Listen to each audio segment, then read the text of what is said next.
हम चैप्टर 1 को सॉल्व कर रहे थे। इस लेक्चर में अभी हम रेडिकल एक्सप्रेशंस के बारे में देखेंगे। रेडिकल एक्सप्रेशंस के साथ ही हम अपनी एग्जांपल नंबर 6 को भी डिस्कस करेंगे। एग्जांपल नंबर 6 रेडिकल एक्सप्रेशंस को सॉल्व करने के बारे में है। कुछ रेडिकल एक्सप्रेशन हमें वहाँ दी गई हैं एग्जांपल 6 में, जिनको हमने सॉल्व करना है। तो हम इस क्वेश्चन को भी देखेंगे, इस एग्जांपल के 3 पार्ट्स को, और साथ हम रेडिकल एक्सप्रेशन के कॉन्सेप्ट को भी देखेंगे। रेडिकल एक्सप्रेशन या सर ये क्या होती है? ये कॉन्सेप्ट है चैप्टर नंबर 1 में। ये एक्सप्रेशन जिसमें ये रेडिकल साइन हो, इसको रेडिकल एक्सप्रेशन कहते हैं। स्क्वायर रूट के साइन को रेडिकल साइन कहते हैं। ये जो n है इसका इंडेक्स होता है, और ये जो a है जो रेडिकल एक्सप्रेशन के नीचे है, इसे आप रेडिकेंड बोलते हैं। एक एग्जांपल देखें। फॉर एग्जांपल यहाँ पे ये जो 4 है ये आपका कहलाएगा इंडेक्स, ये वाली सारी टर्म नीचे वाली रेडिकेंड, और ये जो स्क्वायर रूट है ये आपका कहलाएगा रेडिकल साइन। इसी को आप सेड भी बोलते हैं। इसमें आपने ये देखना है इसकी ये जो n की वैल्यू है 1 से ऊपर होनी चाहिए, 1 नहीं होनी चाहिए, 1 से कुछ ना कुछ ऊपर होनी चाहिए। 2 हो, 3 हो, 4 हो, जितनी भी हो, लेकिन 1 नहीं होनी चाहिए। ऐसे एक्सप्रेशन जो सोल्व हो जाते हैं वो भी साइड में नहीं जाते। जैसे स्क्वायर रूट 9, इसको अगर आप सोल्व करें तो वो 3 आ जाता है, स्क्वायर रूट ख़त्म हो जाता है। तो ऐसी चीज़ें भी साइड में नहीं आती। ये आपने याद रखना, वो सोल्व ना आती हो। इन शॉर्ट, आसान अल्फाज में, वो इर्रेशनल नंबर हो, रैशनल ना हो। स्क्वायर रूट वाले इर्रेशनल होते हैं ना, लेकिन ये अगर सोल्व होके इस तरह से आ जाएगी तो ये तो रैशनल हो जाएगी। ये पीछे कॉन्सेप्ट हम डिस्कस कर चुके हैं। ये रैशनल नहीं होनी चाहिए, ये इर्रेशनल होनी चाहिए। 6 के फर्स्ट पार्ट में हमें ये रेडिकल एक्सप्रेशन दिया गया है और हमें सोल्व करने के लिए कहा गया है कि इसको सोल्व करें। सबसे पहले आप ये करेंगे कि 16x⁴y को ले। ये 4 जब यहाँ पे आएगा तो ये 4 नहीं रहेगा, ये बन जाएगा 1/4। इस डिवाइड के नीचे आ जाएगा। जब भी ये यहाँ से वापस जाया करेगा तो ये वापस इस फॉर्म में आ जाएगा। इसको कहते हैं रेडिकल से एक्सपोनेंशियल में और एक्सपोनेंशियल से रेडिकल में चेंज करना। जब भी कोई रकम रेडिकल से एक्सपोनेंशियल में जाती है तो वो डिवाइड के नीचे आ जाती है, और जब भी वो एक्सपोनेंशियल से वापस रेडिकल में जाती है तो वो वापस इस डिवाइड के नीचे से निकल के वो रकम स्टार्ट में आ जाती है, इसके रेडिकल के ऊपर आ जाती है।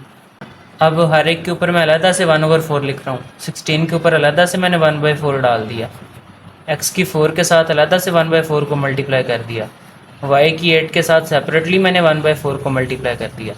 ये तो सिंपल कट गया 4 से, यहाँ पे भी कट गया, 4 2 ज़ार 8। अब यहाँ पे 16 का इशू है। 16 को आपने क्या करना है, 16 को आप स्प्लिट करेंगे। 16 किस पे जाता है? 2 के टेबल में आता है 16। 2 8 ज़ार 16, दोबारा करें, 2 4 ज़ार 8, फिर करें 2 2 ज़ार 4, 2 1 ज़ार 2। वो अगर आप 4 टाइम्स मल्टीप्लाई करें तो वो 16 बनता है। 2 की पावर 4 बनता है 16। 2 को अगर आप 4 टाइम्स लें तो वो 16 बनता है। आप इसको यूँ भी देख सकते हैं, 2 2 ज़ार 4। 2 को आप 2 टाइम्स यूज़ करें तो वो आपका 4 आता है। इसी तरह 4 के साथ अगर आप एक मज़ीद 2 को मल्टीप्लाई कर दें तो 8 आ जाएगा। यानी अगर आप 3 दफ़ा 2 को इस्तेमाल करें तो आपका 8 आता है। इसी तरह अगर आप एक और 2 को मल्टीप्लाई करते हैं तो फिर आपका 16 बनता है। यानी टोटल अगर आप 4 टाइम्स 2 को इस्तेमाल करें तो वो 16 बनता है। इसको आप लिखेंगे 2 की पावर 4 मल्टीप्लाई बाय 1/4। तो ये भी 4 4 से कट जाएगा। बाकी हम पहले कटिंग कर चुके थे। x का x रह जाएगा, y की यहाँ पे 2 पावर आ जाएगी, तो ये आपका यहाँ पे फाइनल आंसर आ जाएगा 2xy²। ये आपको सेकंड क्वेश्चन दिया गया, इस क्वेश्चन को आपने सॉल्व करना है। सिमिलरली जैसे आपने प्रीवियस क्वेश्चन में किया था, आप इसकी रेडिकल फॉर्म को ब्रेक करके एक्सपोनेंशियल फॉर्म बना देंगे। यहाँ पे जो आपका 3 था, जब यहाँ पे आएगा तो 1/3 बन जाएगा।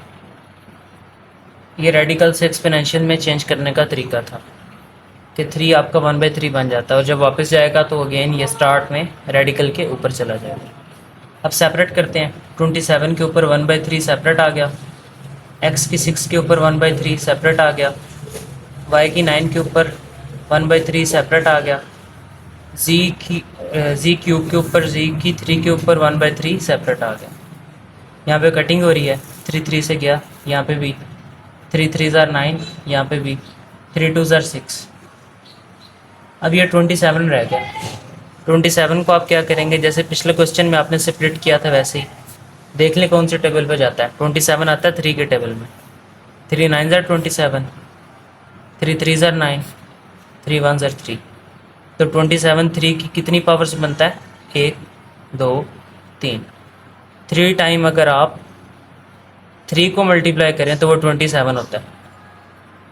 2 टाइम्स अगर आप करें ना, 3 3 ज़ार 9, तो 3 की पावर जो 2 होती है ना वो 9 होता है। अगर 3 की 3 पावर्स लेना तो वो आपका 27 होता है। 3 3 ज़ार 9, 9 3 ज़ार 27। तो ये 3 की आपकी 3 आ गया, मल्टीप्लाई पे 1/3। ये हम कर चुके थे ऑलरेडी सोल्व। x की 2 बचा था, यहाँ पे हमारे पास y की 3 जी कट गया।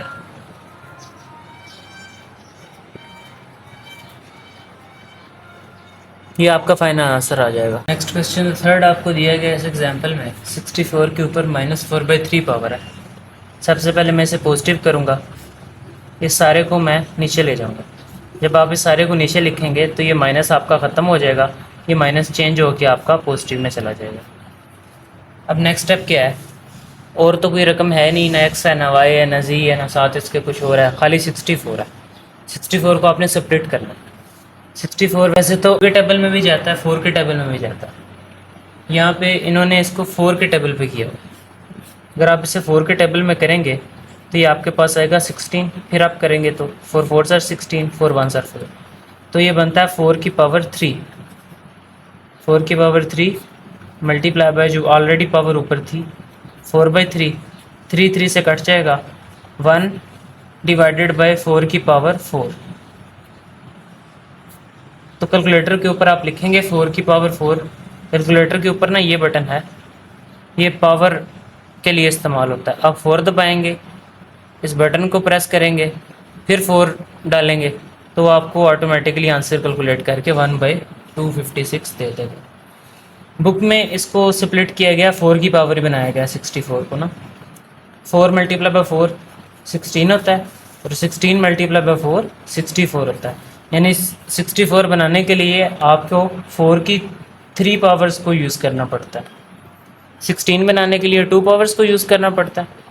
4 4 ज़ार 16, 2 ही इस्तेमाल होती हैं। अगर आप एक और मज़ीद 4 ऐड करते हैं, एक और मज़ीद 4 के साथ मल्टीप्लाई करते हैं, तब आपका 64 आता है। अगर आप इसे 2 की पावर भी बना देते हैं लेट से, तो तब भी कुछ नहीं होगा, तब भी आपका आंसर राइट आ जाएगा। लेकिन बुक में चूँकि 4 की पावर बनाई गई है, इसलिए हमने भी इसे 4 की पावर के साथ ही सॉल्व किया। अगर आप इसे 2 की पावर बनाएंगे तो 64 आपका बनता है 2 की पावर 6 मल्टीप्लाई बाय 4/3।